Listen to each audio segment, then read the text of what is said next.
بسم اللہ الرحمن الرحیم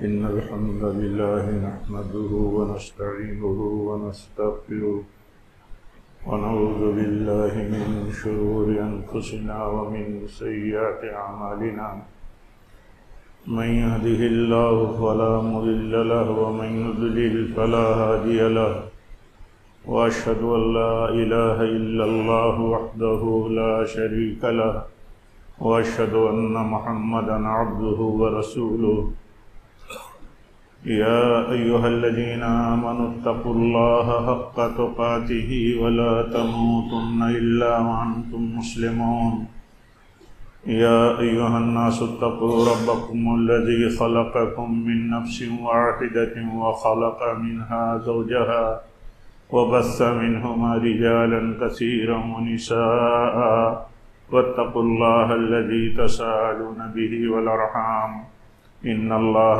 كان عليكم رقيبا يا أيها الذين آمنوا اتقوا الله وقولوا قولا سديدا يصلح لكم أعمالكم ويغفر لكم ذنوبكم ومن يطع الله ورسوله فقد فاز فوزا عظيما أما بعد فإن خير الحديث كتاب الله وخير الهدي هدي محمد صلى الله عليه وسلم وشر الأمور محدثاتها وكل محدثة بدعة وكل بدعة ضلالة وكل ضلالة في النار اعوذ باللہ من الشیطان الرجیم بسم اللہ الرحمن الرحیم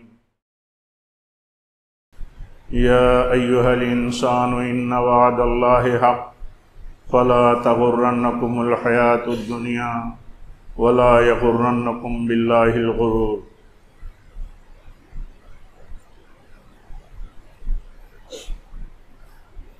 معزز حاضرین جمعہ، دینی بھائیوں، اسلامی ماں اور بہنوں،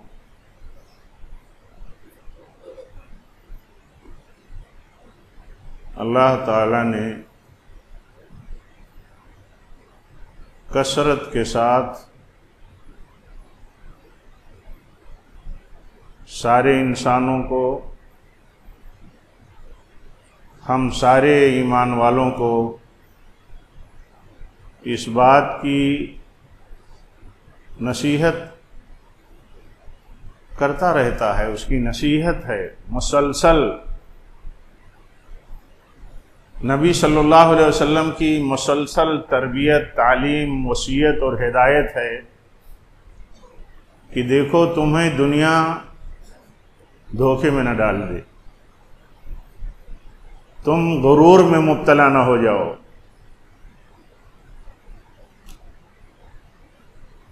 تمہیں دنیا کی زینتیں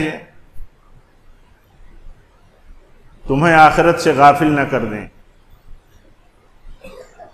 تمہیں یہ متاع جو ہے دنیا کی، متاع کہتے ہیں وہ نعمتیں جو جلد ختم ہو جانے والی ہیں، آخرت کی ہمیشہ اور کبھی نہ ختم ہونے والی نعمتوں سے محروم نہ کر دیں، ایسا دھوکہ نہ دے دیں تمہاری خواہشات، تمہاری وہ طبیعتیں جو غلط بن چکی ہیں، تمہاری غلط خواہشات، غلط طبیعتیں، تمہارا یہ لالچ کرنا خواہشات کے مطابق تمہیں دین سے نہ دور کر دیں۔ کثرت کے ساتھ یہ نصیحت موجود ہے، اتنا اللہ تعالیٰ نے اس پر توجہ دلائی ہے، اور اس لیے توجہ دلائی ہے کہ ہم بہت کمزور ہیں، انسان بہت کمزور ہے، بہت جلدی مائل ہوتا ہے دنیا کی طرف، اپنے خواہشات کی پیروی کی طرف۔ ہر مسئلے میں دیکھیے، ہر مسئلے میں انسان بہت جلدی بہک جاتا ہے، بہت جلدی اسے سامنے کوئی فائدہ نظر آتا ہے، وہ کسی قسم کا فائدہ ہو، وہ ہمیشگی کی فائدے سے منہ موڑ لیتا ہے، غافل ہو جاتا ہے۔ اسی لیے جگہ جگہ اللہ تعالیٰ فرماتا ہے کہ دیکھو اے انسانوں تمہیں یہ دنیا کی زندگی جو ہے یہ تمہیں اللہ سے غافل نہ کر دے، اللہ کے خلاف تمہیں جری نہ بنا دے، تم جرات کرنے والے نہ بن جاؤ، یعنی اللہ تعالیٰ کے خوف سے تم آزاد نہ ہو جاؤ۔ کیوں؟ اللہ تعالیٰ فرماتا ہے یا ایھا الناس ان وعد اللہ حق۔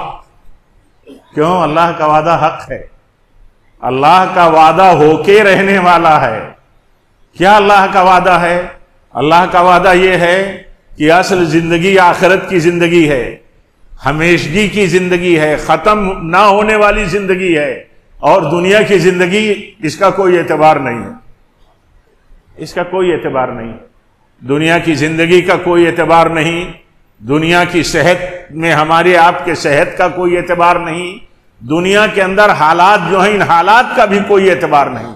حالات میں کہیں ٹھہراؤ آپ دیکھتے ہیں، کہیں امن ہے، امن چل رہا ہے تو پھر جنگ آ جاتی ہے، ہاں جنگ چل رہی ہے تو اور شدت پیدا ہو جاتی ہے، کہیں کوئی ایسے حالات پیدا ہوتے ہیں، اس طرح کے حالات پیدا ہوتے ہیں کہ انسان کا گمان نہیں جاتا کہ کیا ایسے بھی حالات ہو سکتے ہیں۔ تو اللہ تعالیٰ فرماتا ہے یہ دنیا ہے، اس دنیا کے سلسلے میں دیکھو تم دھوکے میں نہ پڑ جاؤ۔ دھوکے میں پڑنے کا معنی یہی ہے کہ انسان اپنے دین کو دنیا کی ناپائیدار لالچ اور حج کے پیچھے اپنے دین کا نقصان کر دے۔ دھوکے میں پڑنے کا معنی یہی ہے، دھوکے میں پڑنے کا معنی یہ ہے کہ اصل دین سے غافل ہو جائے، اصل دین اور اس کے اصولوں سے غافل ہو جائے۔ اس کی بہت ساری مثالیں ہو سکتی ہیں، اس کی یہی ایک مثال ہمیشہ مطلب جس کی یاد دہانی کرائی جاتی رہتی ہے وہ یہی مثال ہے کہ اللہ کا دین آسمان سے اترا، انبیاء کے اوپر اللہ تعالیٰ نے دین اپنا نازل فرمایا ان کی بعثت کے ساتھ، اور اللہ کے دین کی وہ تبلیغ کرتے رہے، اللہ کا دین وہ پہنچاتے رہے اللہ کے بندوں تک، انہیں بتاتے رہے دنیا کی بے ثباتی اور آخرت کی پائیداری، کبھی نہ ختم ہونے والی زندگی آخرت کی، اور توحید کی طرف بلاتے رہے، شرک سے روکتے رہے، اخلاقیات میں جو بلند اخلاق ہیں ان کی تعلیم دیتے رہے، جو رذائل ہیں اخلاقیات میں بگڑے ہوئے اعمال ہیں ان سے روکتے رہے۔ انبیاء کا سلسلہ جب ختم ہو گیا، کوئی مسلمان اس کا انکاری نہیں ہے کہ انبیاء کا جب سلسلہ ختم ہو گیا تو اللہ تعالیٰ نے علماء کو انبیاء کا وارث بنایا۔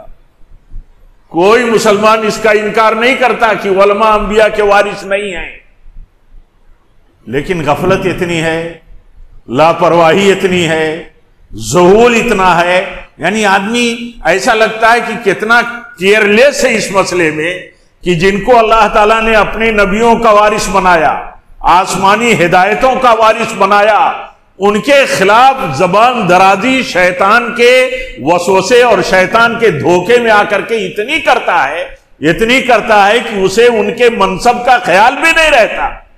ایک طرف عالم مانے گا، ایک طرف علماء کی جماعت مانے گا، اور اس کے بعد ان کے خلاف زبان درازیاں کرے گا۔ شیطان اس ہتھ کنڈے کے ذریعے چاہتا یہ ہے کہ اللہ کے دین کے اور اللہ کے بندوں کے بیچ میں انبیاء کے بعد جو واسطہ ہیں ان واسطوں کو کمزور کیا جائے، ان واسطوں کی پوزیشن کو ڈاؤن کر دیا جائے۔ ان کی پوزیشن جب ڈاؤن ہو جائے گی تو ان کا اعتبار نہیں رہے گا، ان کی باتوں کا اعتبار نہیں رہے گا۔ اسی لیے یہ کوشش بھی اسی دھوکے میں ہے کہ انسان دھوکے میں پڑ جاتا ہے، یہ نہیں سوچتا کہ اللہ کے دین کے لیے ہمارے پاس جیسے اللہ کے دین کے لیے انسانیت کے پاس، انبیاء کی امتوں اور قوموں کے پاس اللہ کے نبی سب سے بڑی رحمت ہوا کرتے تھے، ایسے اللہ کے دین کا تعارف اور سچا دین پہنچانے کے لیے علماء ہمارے لیے رحمت ہے اللہ کی طرف سے، یہ روشنی ہے اللہ کی طرف سے، یہ ہماری عزت ہے اللہ کی طرف سے، ان کی عزت دین کی عزت ہے۔ اور جب ان سے انسان دور ہوتا ہے، نفرت کرتا ہے، ان کے خلاف باتیں کرتا ہے، تو اس وقت وہ شیطان کے دھوکے میں چال میں پڑ جاتا ہے، سوچ نہیں پاتا۔ لاپرواہی اتنا ہے، گناہوں کا اثر اتنا ہے کہ آدمی سوچ نہیں پاتا کہ ہم باتیں کس کے خلاف کر رہے ہیں، اس روئے زمین پر جن کو ہم انبیاء کا وارث مانتے ہیں اور وراثت ان کو منتقل کیا، نبیوں کا سلسلہ بند کر دیا اللہ تعالیٰ نے، تو ہم ان کے خلاف باتیں کرتے ہیں جو انبیاء کے وارث ہیں۔ گویا کی جو قومیں اپنے انبیاء کے خلاف باتیں کرتی تھیں انہی کے نقش قدم پر ہم چل پڑتے ہیں، آدمی احساس نہیں کرتا۔ تو اللہ تعالیٰ فرماتا ہے کہ تم دنیا کی زندگی میں دیکھو، دنیا کی زندگی تمہیں دھوکے میں نہ ڈال دے، شیطان تمہیں دھوکے میں نہ ڈال دے کہ تم اصل سے غافل ہو جاؤ۔ یہ اصل ہے، یہ ایک اصل ہے دنیا میں ہمارے لیے، ایک اصل ہے یہ دنیا میں ہمارے لیے ایک بہت بڑی اصل ہے یہ کہ ہمارے لیے اللہ کے دین کی معرفت کا یہ واسطہ ہے، یہ ذریعہ ہیں، یہ سورس ہیں۔ سورس اگر ہمارا کمزور ہو جائے، غیر معتبر ہو جائے تو اصل چیز کا اعتبار ختم ہو جاتا ہے۔ رافضیوں نے اور شیعوں نے کیا کیا؟ رافضیوں اور شیعوں کا جو ٹارگیٹ صحابہ تھے اور آج بھی ٹارگیٹ صحابہ ہیں، تو یہ صحابہ کون ہیں؟ یہ نبی صلی اللہ علیہ وسلم اور صحابہ کے بعد کی امت کے بیچ میں واسطہ ہیں۔ انہی کے ذریعے دین منتقل ہوا ہے امت پر، بعد والوں پر۔ انہوں نے نبی صلی اللہ علیہ وسلم سے دین حاصل کیا اور بعد والوں کو منتقل کر دیا، ٹرانسفر کر دیا۔ تو ان کو بے اعتبار بناؤ، ان کو جھوٹا بناؤ، ان کو غاصب بناؤ، ان کو خائن بناؤ، اور جب ان کا اعتبار قوم میں اور عوام میں ختم ہو جائے گا تو جو کچھ ان کے واسطے سے ہمیں ملا ہے اس کا بھی اعتبار ختم ہو جائے گا۔ یہ سازش ہے، دیکھیے یہ دھوکہ شیطان اس طرح دیتا ہے۔ ایسے ہی مسئلہ ہے۔ اللہ تعالیٰ نے جن کو دین کا ذمہ دار ٹھہرایا، دین کا امین جن کو بنایا، دین کے سلسلے میں جن کی ڈیوٹی بتائی اللہ تعالیٰ نے، کیا ڈیوٹی بتائی؟ اللہ تعالیٰ نے ڈیوٹی بتائی، کہا کہ یہ عادل لوگ ہیں، کہا دین کے سلسلے میں انصاف اور حق والے لوگ ہیں، دین کے خلاف جتنی باتیں ہوں گی، جتنا من گھڑت طریقہ آئے گا دین کے اندر، ان کا کام کیا ہوگا؟ ان کا کام یہ ہوگا کہ اسے کلیئر کرتے رہیں گے، اسے صاف کرتے رہیں گے اور صحیح شکل میں پیش کرتے رہیں گے۔ یہ ہمیشہ حق کو دلیلوں کے ساتھ لوگوں کے سامنے پریزنٹ کرتے رہیں گے، یہ ان کی ڈیوٹی ہے۔ اور کیوں یہ ڈیوٹی اللہ تعالیٰ نے لگائی ہے؟ تاکہ حق لوگوں تک پہنچتا رہے، حق لوگوں تک پہنچتا رہے، حق پہنچنے کے سلسلے میں کسی کے پاس کوئی عذر نہ رہے۔ ہم تک حق نہیں پہنچا، اللہ تعالیٰ سے زیادہ مہربان کون ہے؟ اللہ تعالیٰ سے زیادہ مہربان کوئی نہیں۔ لیکن اس کے باوجود اللہ تعالیٰ دیکھیے باطل کا رد کرتا ہے، عمومی رد کرتا ہے، کبھی نامزد رد کرتا ہے۔ نامزد رد کیا نہیں؟ قرآن میں اللہ تعالیٰ نے وحی کے ذریعے اپنے نبیوں پر، ان کی زبانوں پر وحی کے ذریعے کیا نامزد رد نہیں کیا اللہ تعالیٰ نے؟ باطل کا رد عمومی طور پر اور باطل کا رد تقاضوں کے حساب سے نامزد طور پر۔ یہ کیوں اللہ تعالیٰ نے یہ نظام رکھا؟ تاکہ کمزور لوگ، علم میں ناقص لوگ، گہرائی تک جو نہیں پہنچ سکتے، صحیح غلط کی تمیز کی جن کے پاس صلاحیتیں نہیں ہیں، ان کو صحیح اور غلط پہنچا دیا جائے، ان تک بات پہنچا دی جائے۔ بات پہنچانے کے پیچھے اللہ تعالیٰ کی مصلحت یہی ہے، اور جو لوگ یہ کام کرتے ہیں وہ اسی لیے کام کرتے ہیں تاکہ حق پہنچ جائے۔ یہ ذمہ داری ہے، اور یہ لوگوں کے لیے یہ اللہ تعالیٰ کی طرف سے ایک رحمت کا بہت بڑا علم ہے، یہ بہت بڑی شکل ہے جو اللہ تعالیٰ نے بنائی ہے کہ حق پہنچتا رہے، حق پہنچتا رہے۔ اگر آپ سے پوچھا جائے کہ آپ نے اگر حق قبول کیا ہے تو باطل کو جانے بغیر قبول کیا ہے، غلط منہج اور عقیدہ سمجھے بغیر قبول کیا ہے، باطل مسلک اور فرقوں کی غلطیاں اور خامیاں جانے بغیر آپ نے حق قبول کیا ہے، تو آخر کیسے جانا آپ نے کہ یہ باطل ہے؟ کیسے جانا آپ نے کہ یہ منہج غلط ہے؟ کیسے آپ نے جانا کہ یہ فرقے غلط ہیں؟ کیسے آپ نے سمجھا کہ ایک ہی فرقہ حق ہے؟ دنیا میں تو باتیں اس ڈھنگ کی ہوتی رہی ہیں اور ہوتی رہتی ہیں آج بھی کہ سارے فرقے باطل ہیں۔ کس نے بتایا آپ کو کہ نہیں سارے فرقے باطل نہیں ہیں، باطل فرقوں میں ایک حق فرقہ ہے، اس حق فرقے کی پہچان ہے، نشانیاں ہیں، اللہ تعالیٰ نے بیان کی ہے، نبی صلی اللہ علیہ وسلم نے بیان کیا ہے۔ جب آپ یہ سوچیں گے کہ ہمیں حق کا فرقہ نصیب ہوا، ہم اہل حق والی جماعت میں شامل ہوئے، تب آپ کے سمجھ میں آئے گا کہ باطل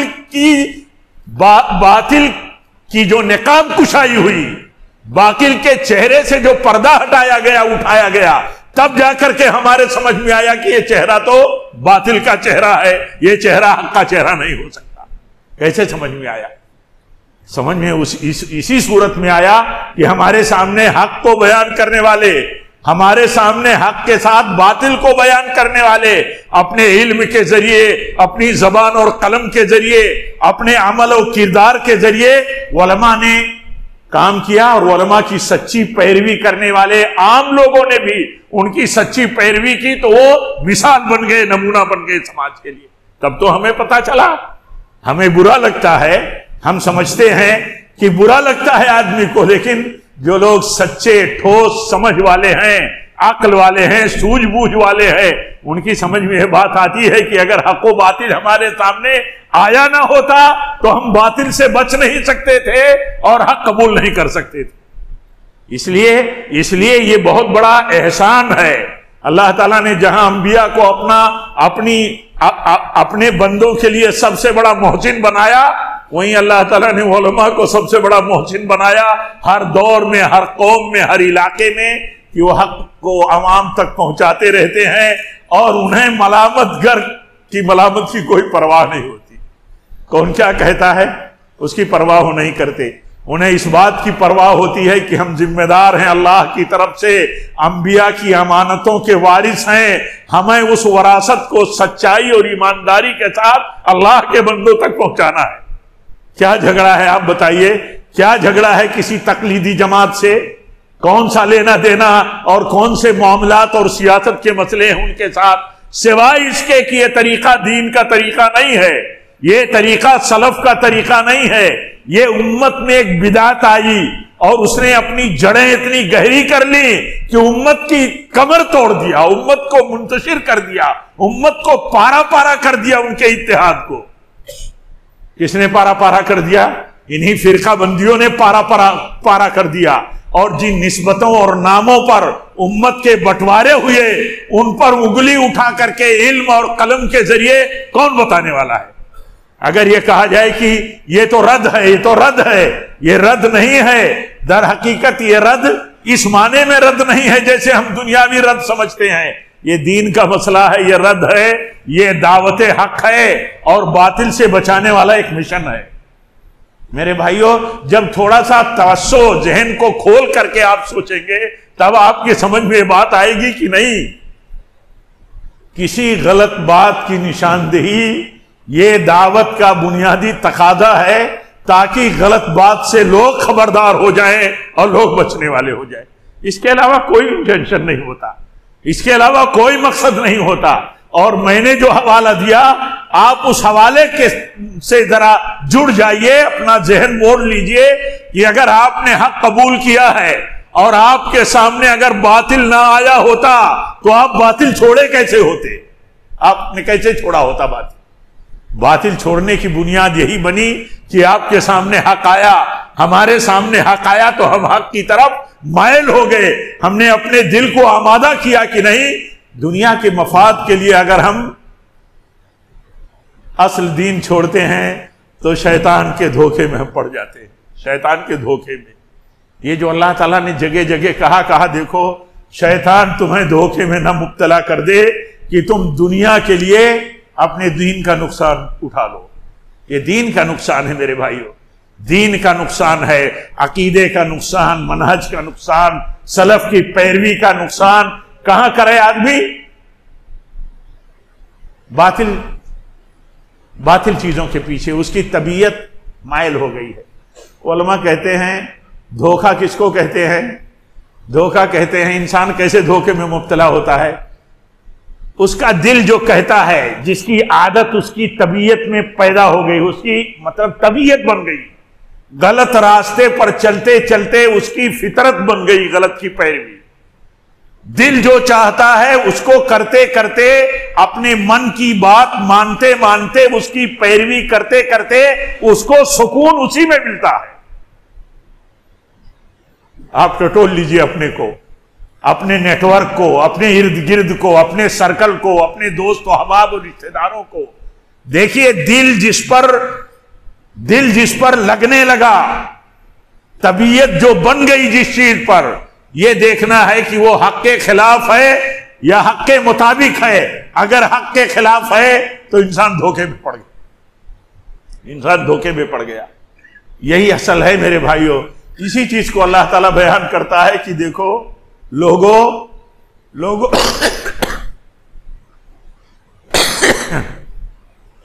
تم اپنے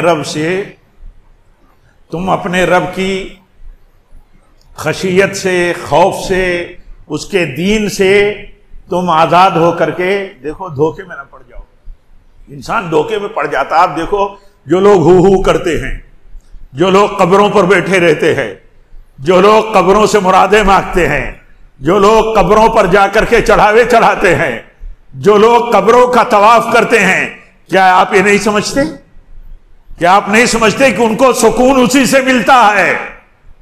ایسی طبیعت بنا لیا ہے، ایسی عادت بنا لیا ہے. اس کے خلاف بات ان کو برداشت نہیں ہے.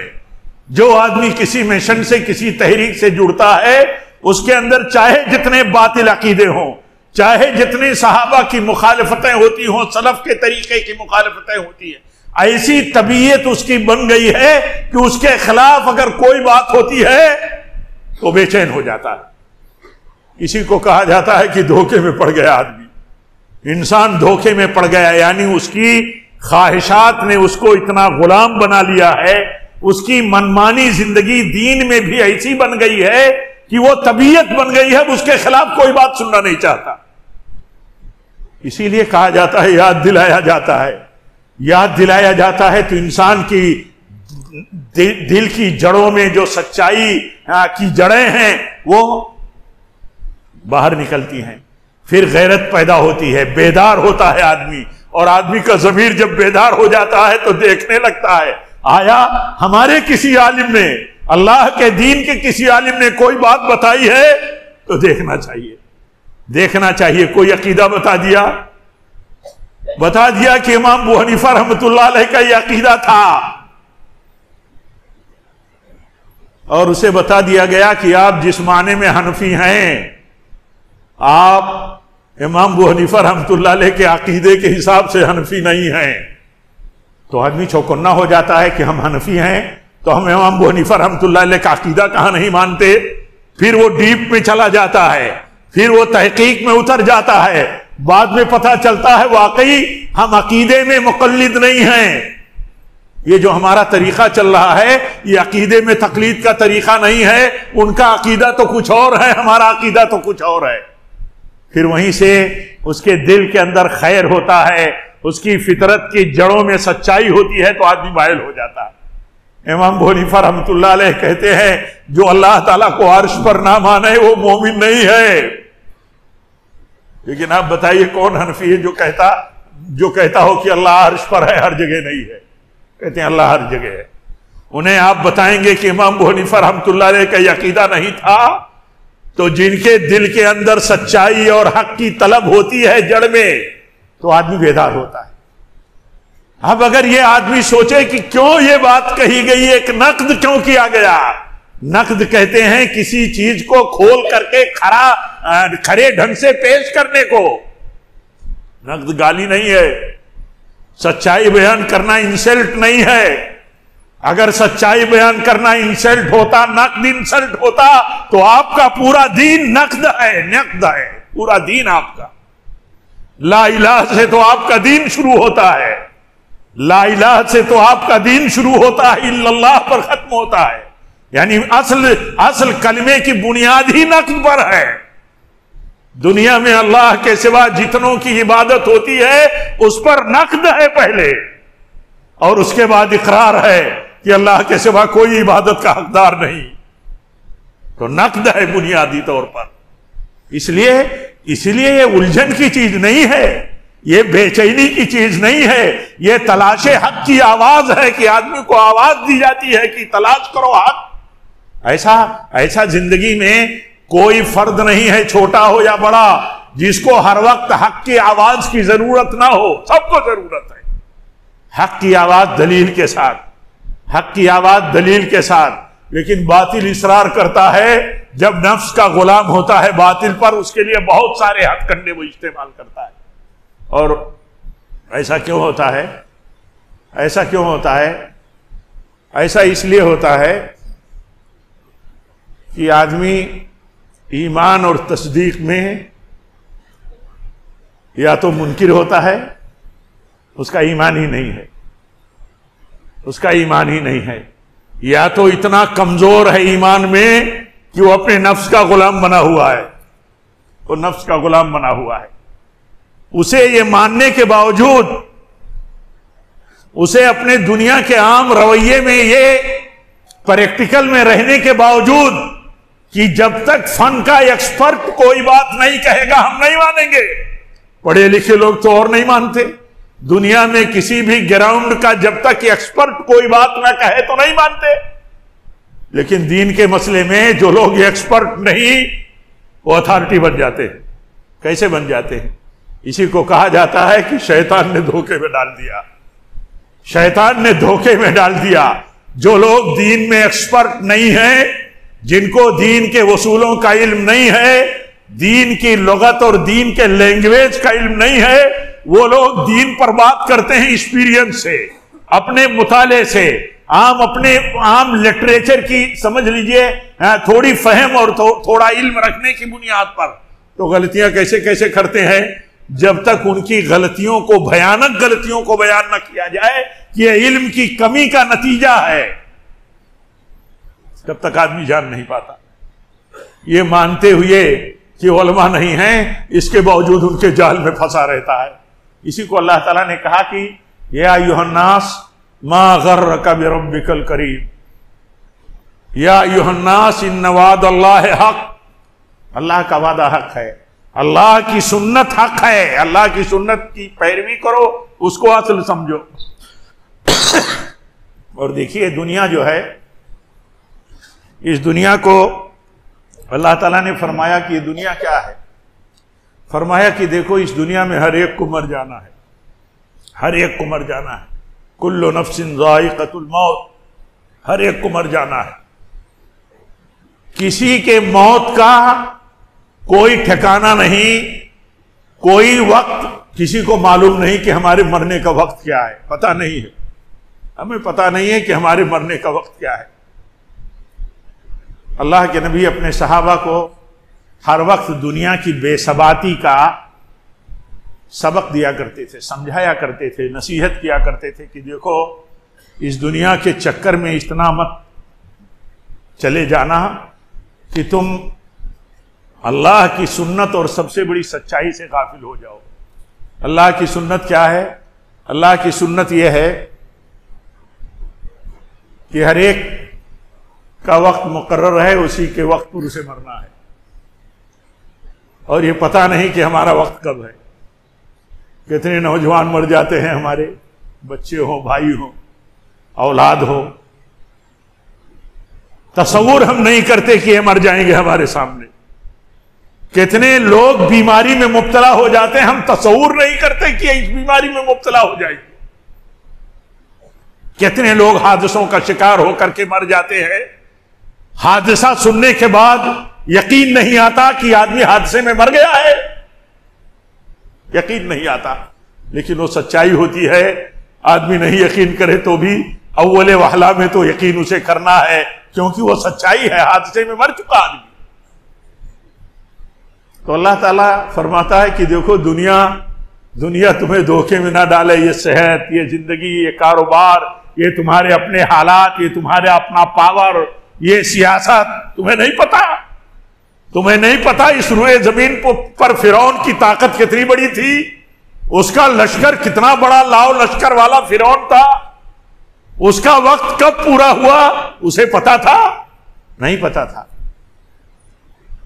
تو اللہ تعالیٰ یہ سبق دیتا رہتا ہے، سب کو سبق دیتا رہتا ہے کہ دیکھو اس دنیا کے تعلق سے کبھی تم دھوکے میں مت پڑو، اس دنیا کا اعتبار مت کرو۔ اللہ کے نبی اپنے صحابہ کو نصیحتیں کیا کرتے تھے۔ ایک دن آپ فرماتے ہیں حضرت عبداللہ ابن عمر کے کندھے پر ہاتھ رکھ کے، کندھے پر کوئی اپنے دوست یا اپنے عزیز کے کندھے پر ہاتھ رکھ کر کے کچھ بات کرے، کچھ نصیحت کرے تو سوچئے کتنی اپنائیت ہوتی ہے اور کتنی خاص بات کا وہ ماحول ہوتا ہے، وہ ماحول کیسا ہوتا ہے۔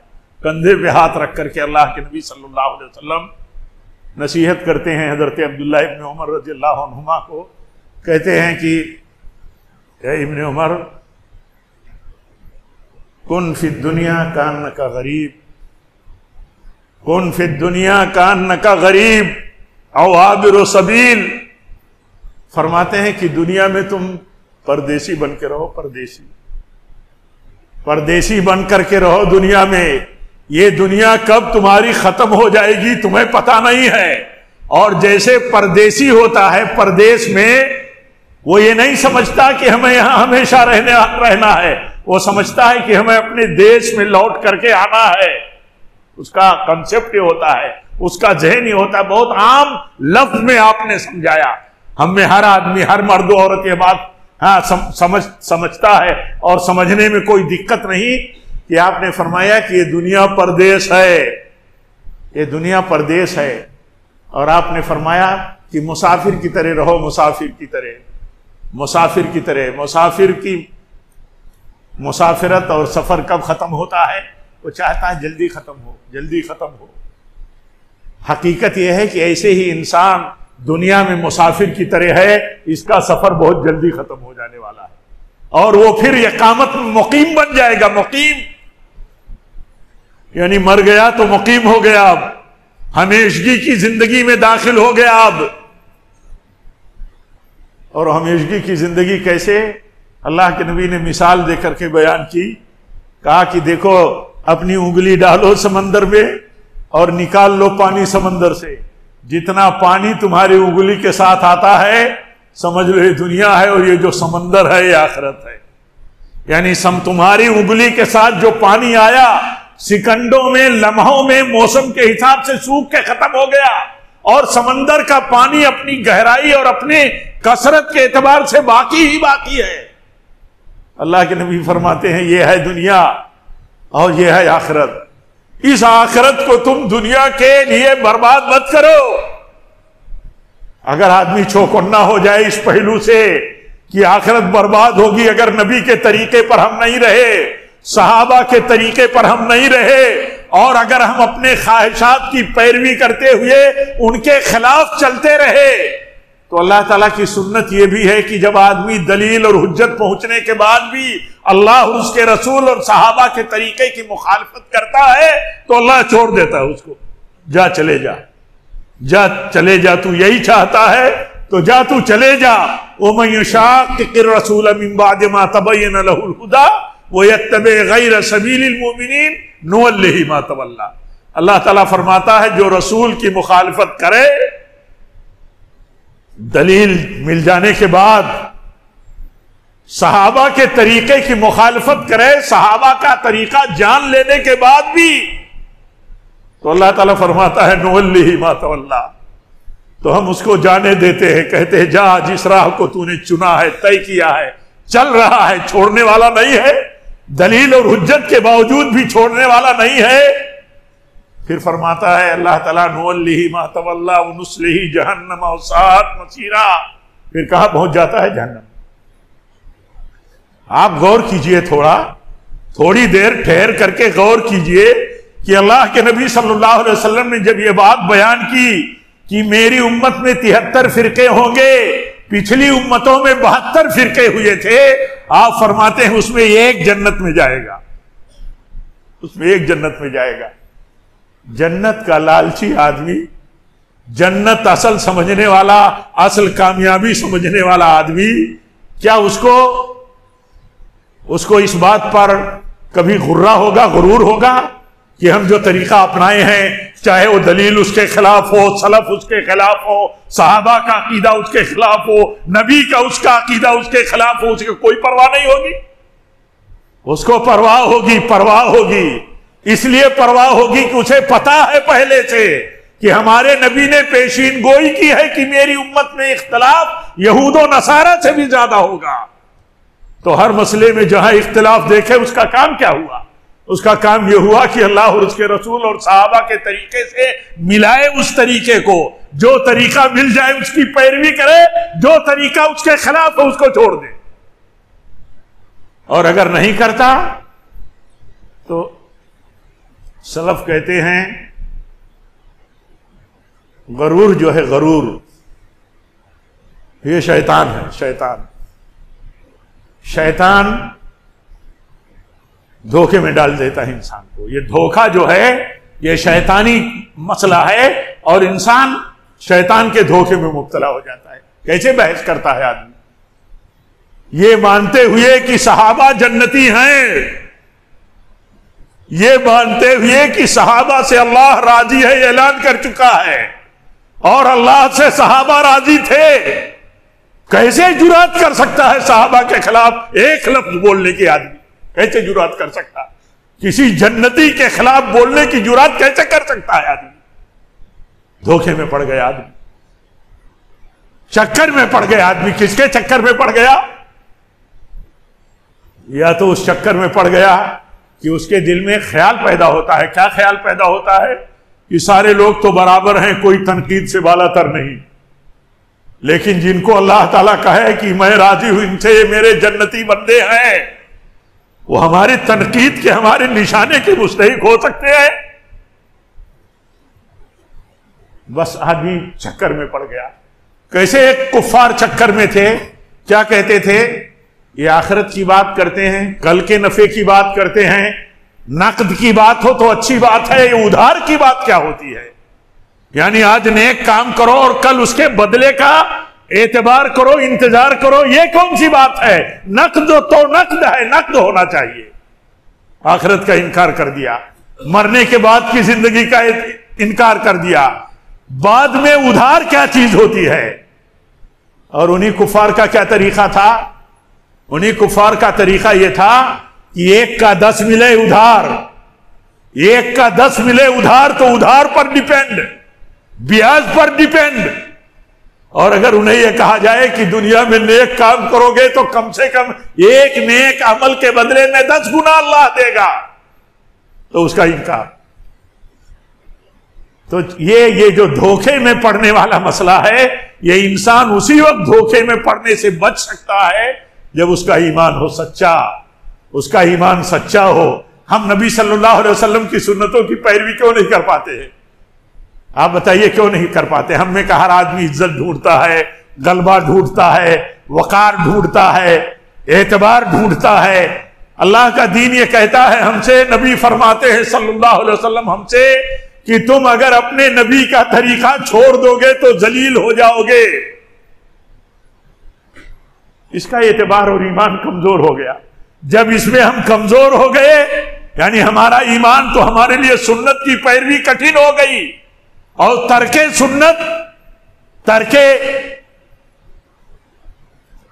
سنت جو ہے یہ بنیاد ذلت ہو گئی، یہ ذلت کی بنیاد ہو گئی۔ اور یہ چیز دھوکے میں پڑنے کا مسئلہ آدمی سے کب بچ پائے گا؟ جب اس کا ایمان سچا ہو، اس کا ایمان سچا ہو۔ اگر اللہ تعالیٰ کے اوپر ہمارا ایمان سچا ہو، اس کے وعدے ہمارے نزدیک سچے ہوں، تو آپ بتائیے، اللہ تعالیٰ فرماتا ہے وَمَا عِندَكُمْ يَنْفَدْ وَمَا عِندَ اللَّهِ بَاقٍ، تمہارے پاس جو ہے ختم ہو جائے گا، تمہاری صحت، تمہاری زندگی، تمہارا مال، تمہارے جو حالات ہیں، پتہ نہیں کب یہ ختم ہو جائے، لیکن اللہ نے جو اپنے پاس تمہیں دینے کا وعدہ کیا ہے وہ کبھی ختم نہیں ہوگا۔ وہ خطرے میں پڑ جائے، اس کی پرواہ نہ آدمی کرے تو دھوکے میں پڑ گیا۔ ہر آدمی اپنے اپنے مسلک اور اپنے اپنے طریقے پر مگن ہے۔ قرآن کہتا ہے کل حزب بما لدیہم فرحون، ہر آدمی مگن ہے۔ تو مگن ہونا، ہر طریقے پر مگن ہونا ہر آدمی کا، ہر طبقے کا، یہ گمراہی کا راستہ ہے، یہ خواہشات کی پیروی کا راستہ ہے، اور یہ دھوکے میں پڑنے کا راستہ ہے۔ آدمی کو کہا، اسی لیے اللہ تعالیٰ نے کہ دیکھو تم دھوکے میں مت ڈالو اپنے آپ کو، شیطان تمہیں شکاری نہ بنائے رہے، یہ شیطان کے شکاری ہو جاتے ہو اس وقت جب ہم چھوڑ کر کے باطل کی پیروی کرنے لگے۔ اللہ تعالیٰ سے دعا کریں کہ اللہ تعالیٰ ہم سب کو ہر طرح کے دھوکوں سے بچائے، دھوکوں کی زندگی، دھوکوں کے حالات، دھوکوں کے طریقوں سے اللہ تعالیٰ ہم سب کو محفوظ رکھے۔ جب تک اللہ تعالیٰ ہمیں زندہ رکھے، حق کا متلاشی بنائے رکھے، حق کا پیروکار بنائے رکھے، باطل کا بھی فکر مند بنائے کہ باطل ہم جان لیں۔ باطل، بعض صحابہ کہتے تھے کہ ہم باطل اور برائی کے بارے میں اس لیے پوچھتے رہتے ہیں کہ باطل جان جائیں تاکہ بچ جائیں۔ باطل جانیں گے نہیں تو بچیں گے کیسے؟ اگر آپ کو ہم کو باطل بتایا نہیں جائے گا تو ہم بچیں گے کیسے مجھ سے؟ اور آدمی دعا کرتا رہا ہے کہ اللہ ہمیں حق بتا دے، حق دکھا دے، حق ہمارے سامنے کھل کے آ جائے، ہم اس کی پیروی کریں، اس کی تو توفیق دے، اور ایسے ہی اللہ تعالیٰ تو باطل ہمیں دکھا، بتا، خبردار کر، اور ہم اس سے بچیں، اس کی تو توفیق عطا فرما۔ اللہم ارنا الحق حقا وارزقنا اتباعہ وارنا الباطل باطلا وارزقنا اجتنابہ۔ یہ دیکھیں، یہ دعا ہے کتنی بڑی کہ آدمی ایسا ذہن لے کر کے چلے، ایسا ذہن لے کر کے چلنے والا آدمی دلیل و حجت کے ساتھ باطل پر تنقید سے بے چین نہیں ہو سکتا۔ اللہ تعالی ہم سب کو جب تک زندہ رکھے، اپنے تقوی پر رکھے، اپنے نبی کی سنتوں پر رکھے، اپنے نبی کے صحابہ کے مسلک اور طریقے پر رکھے، اور جب بھی ہماری موت ہو تو اے اللہ اسی پر ہو۔ وآخر دعوانا الحمدللہ رب العالمین۔